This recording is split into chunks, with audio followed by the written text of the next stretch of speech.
Herzlich willkommen zur letzten Folge unseres Soblex-Tutorials. Witajcie na nasze poslednie wysłanie.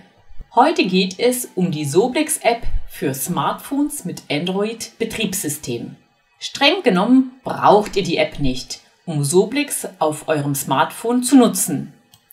Es funktioniert natürlich auch, wenn ihr im Browser soblex.de eingibt.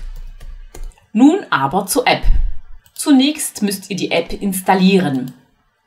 Den Link findet ihr zum Beispiel im Impressum unter Ressourcen. Die App hat einen großen Vorteil. Die Wörtersuche funktioniert auch, wenn ihr gerade kein Netz habt. Hier ist der Eintrag im Google Play Store. Jetzt starten wir die App.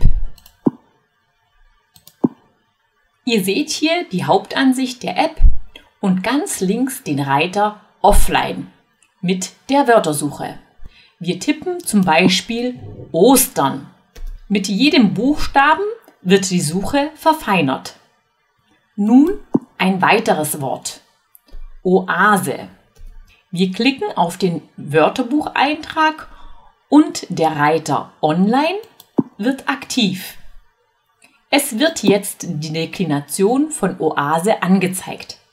Also Nominativ, Genitiv und so weiter. In der Einzahl, Dual und Plural.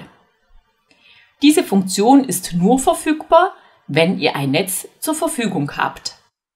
Wiele wesela, a Boże mnie!